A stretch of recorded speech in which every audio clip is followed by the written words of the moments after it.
Welcome, Martin here with another video. So in this video, we're going to take a look at how you can record your face with your screen on Mac. So this can be really useful if you want to create a tutorial video for somebody and you want to be able to show both the screen, but you also want to be on the screen to be able to help explain things as well. So let's get started.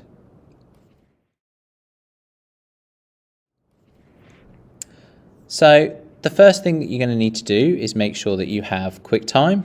So this comes pre-installed on Macs, but if for some reason you don't have it, head over to the App Store and you can re-download QuickTime there for free. So open up QuickTime. I actually have QuickTime open right now. It's actually recording this video. But when you open up QuickTime, it doesn't look like anything has opened, but you will see up at the top that it says QuickTime Player. So we now know that QuickTime is open. So from here, you can go to File and then New Screen Recording. So mine's grayed out because I'm currently recording my screen.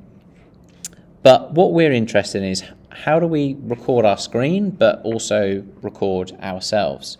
So in order to do that, once you've set up your screen recording, go to New Movie Recording, and then what you'll see is that a video of yourself should pop up, and you can then resize this window. So I'm going to make it as small as I can, and I'm going to place it down here in the bottom right hand corner because that's where you see a lot of those tutorial videos at it. Once I finish hovering over, essentially I now have my screen and I have myself in the bottom corner. One last step that we need to take, however, is go to View and then click Float on Top.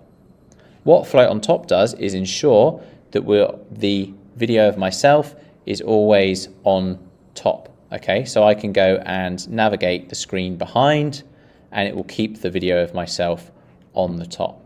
So really simple, really straightforward, a great way of recording tutorial videos with yourself on the screen as well. So I hope that's been useful and I'll see you in the next video.